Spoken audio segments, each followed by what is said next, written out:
Did you realize that your aging habits, which everyone notices but is too polite to bring out, may be making you seem foolish every day?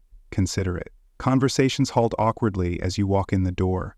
Your grandchildren abruptly have other plans, and your family members exchange those knowing looks. What if I told you that some aging behaviors you exhibit are subtly undermining your social dignity and relationships? I'll outline these 6 unattractive aging behaviors in this video and demonstrate how to instantly correct them to prevent long-term harm to your dignity and social life. Let me introduce you to Stanley, a 67-year-old retired accountant who was perplexed by the sharp decline in his social group. His grandchildren began evading their monthly dinners by coming up with excuses. He was no longer invited to parties by friends. It appeared that even his own daughter hurried during their phone conversations. Before his 12-year-old grandson unintentionally left his phone recording at a family meal, Stanley was saddened and perplexed. Stanley was astounded by what he heard and saw when he listened to it again later. He had been whining all the time, noisily reciting the same stories, and acting in ways that were uncomfortable for everyone around him. Although it was a harsh awakening, this unintentional recording altered everything. Stanley changed the 6 habits I'm about to tell you about right away, and his relationship significantly improved in a matter of weeks. Like Stanley, are you unintentionally alienating others? Let's investigate. Habit No. 1. The first unpleasant aging habit is rehashing the same stories over and over again and making references to things that are so out of date that people shudder in silence. Have you ever been in the middle of a narrative and seen someone nod with that glassy expression in their eyes? I've heard this exact scenario 5 times previously, and that's the courteous mask they wear while thinking. According to Johns Hopkins University neuropsychologists, this occurs as a result of certain memory consolidation alterations in the aging brain. According to renowned memory researcher Dr. Amanda Reynolds, as we age, our brains fortify specific neural pathways leading to long-term memories, rendering them more accessible than current occurrences. Older folks are unaware that they are repeating themselves because of this biological shift. The worst part is that studies show that individuals would sooner stop talking to you completely than confront you about this behavior. Consider 73-year-old Violet, a retired educator who took great satisfaction in being the life of the party. She had been reciting the same 5 anecdotes at every event for years without realizing it. Her monthly lunch group abruptly dissolved, but they still met without her, and her pals began making up reasons to avoid her calls. She related the same story about her vacation to Yellowstone to 5 different people 7 times in one afternoon, and her grandson Jacob jokingly noted how many times she did so. Violet was embarrassed but appreciative when he showed her the footage in private. She had been unaware of her actions. Here's what you need to do right now to resolve this. Start by making a story tracker on your phone or in a tiny notepad. Once you've told someone a tale, write it down along with their name. Make sure you've informed that person the narrative before you begin. Second, put the new information regulation into practice. You have to talk about something that happened in the last week for every old story you tell. Third, and maybe most importantly, find out if you have this behavior by asking a close family member today, not tomorrow. The social isolation this practice causes is far worse than the momentary discomfort of asking. Do you have the courage to ask them now? Habit No. 2. Ignoring personal hygiene and appearance. Do you unintentionally turn off people with age, hygiene problems that everyone sees but no one is willing to bring up? Since no one can see or smell it but you, this second bad habit may be the most embarrassing of all. After age 60, our sensory acuity dramatically declines, especially our capacity to notice specific details and smell ourselves, according to research from the American Geriatric Society. We lose almost half of our scent receptors by the age of 65, and the percentage rises with each year, according to Dr. Lawrence Chen, Director of Sensory Studies at Columbia Medical Center. Many seniors are totally oblivious to body odors, food stains on clothes, or other hygiene problems that are readily noticeable to others because of this hormonal shift. Take Howard, a 78-year-old widower who found it hard to comprehend why his grandchildren sat farther away from him or stopped hugging him when they visited. For months, Amanda, his daughter-in-law, grappled with how to deal with his deteriorating hygiene. She eventually took a picture of him without his knowledge and showed it to him softly, exposing soiled clothes, disheveled hair, and other problems he was practically blind to. Howard didn't know. He was unable to recognize these changes in himself after the death of his wife. Although unpleasant, the epiphany was life-changing. This daily dignity checklist needs to be put into practice right now. First, schedule a daily reminder called Dignity Check, and then take 3 minutes to check your clothes for stains, proper fit, and current fashions. Second, this week, discuss age sensory deterioration with your doctor and find out if you require stronger hygiene products or more frequent bathing. Third, post reminders about hygiene in both your bedroom and bathroom. Daily routines are more likely to be forgotten due to alterations in our short-term memory. Finding a dignity buddy, someone you can trust who will be honest with you when anything requires attention, is the last and most important step. Would the potential embarrassment you might be incurring now be worth waiting another day to make these changes? Habit no. 3. The third unpleasant behavior is excessive complaining and negativity, which has been shown to alienate even devoted family members. Do you often find yourself complaining about how bad things are in the world, how your day was better, or how things are growing worse? Your relationships are being subtly harmed by this behavior. Harvard University psychologists discovered that people who complain a lot actually undergo brain alterations that make negativity addicting. Physical limitations or distance from family are not the best indicators of social isolation among seniors, according to Dr. Rebecca Thornton's seminal work on aging and social connectedness. The negativity is persistent. According to her research, even the most loyal family members develop unconscious avoidance strategies when they complain excessively, yet they can bear the majority of age changes. Consider Elmer, a 71-year-old retired postal worker who is baffled by the gradual reduction in the number of family members attending his weekly dinners from 15 to just his wife. In the end, his son captured a normal conversation in which Elmer griped about 27 different subjects in an hour, ranging from politics and the weather to restaurant service and his personal health problems. Elmer was astonished to learn that he had turned into the bad energy his family feared after seeing the recording. Over the years, his conversational manner had progressively changed, but he had not recognized it. You have to start using the positivity reset method right now.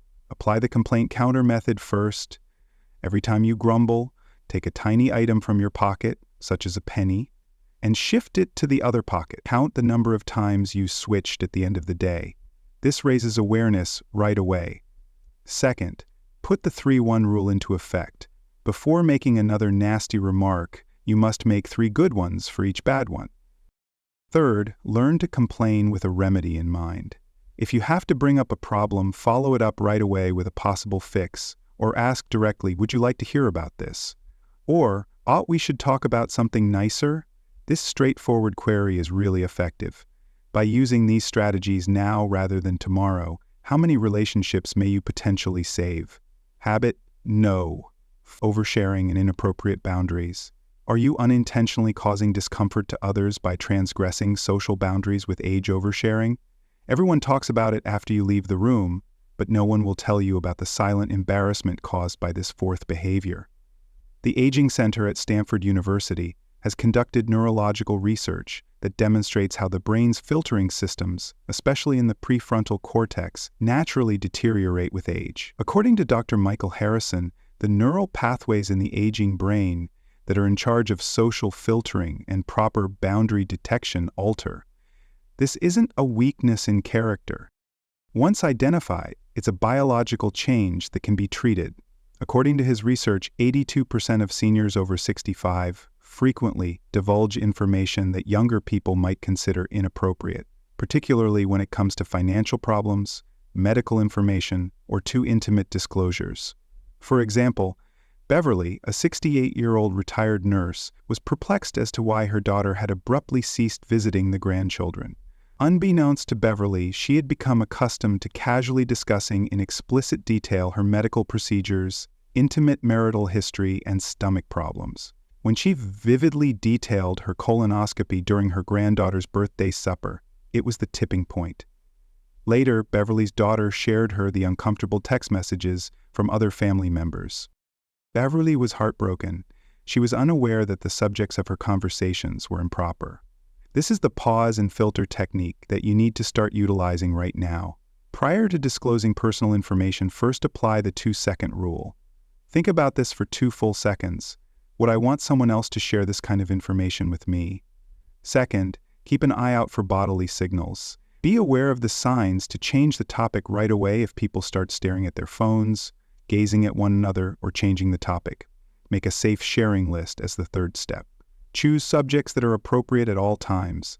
Current affairs, pleasant recollections, and inquiring about other people contrasts with those that need careful thought. Have you been unknowingly causing discomfort to others? Instead of unintentionally continuing this habit, wouldn't you want to know now? Habit 5. Reluctance to adapt and technical resistance. In addition to being annoying, your obstinate rejection to new technology is subtly harming your relationships with younger people. Do you proudly proclaim that you're not good with computers or that you'll never use a smartphone? This 5th habit is purposefully preventing you from developing deep relationships with the individuals who matter most in your life.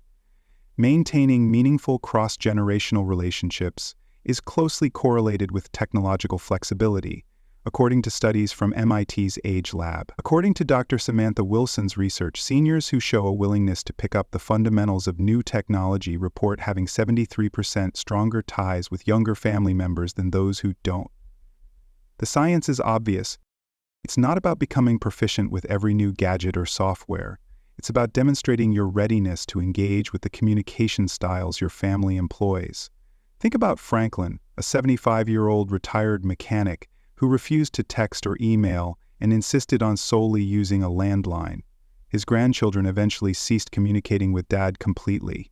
He defended himself by saying, "They should respect my ways," in response to his daughter's criticism of his technological stubbornness. Franklin was unaware that his refusal was seen as deliberate indifference in becoming a part of their lives, rather than as a statement of principle. We stopped trying since it seemed like Grandpa didn't care enough about us to even try to connect with us on our terms, his granddaughter later admitted. Start this daily 5-minute tech adaptation exercise right away. First, decide which technology, typically texting or video calls, would help you connect with your loved ones the best, and then give that tool your whole attention. Second, plan 3 daily practice sessions lasting 5 minutes each. More important than duration is consistency. Third, and perhaps most crucial, make it clear to your family that you're learning and request their patience. Saying, "I'm trying to learn this because you matter to me," is a very powerful way to show vulnerability. Would hearing those statements from you surprise your family? If you sent that message today instead of continuing to resist, just think of how they might react. Habit node 6. Unsuitable space, awareness and volume control. The last unattractive aging behavior is the one that makes your loved ones feel the most ashamed in public. Lack of control over your physical space and volume.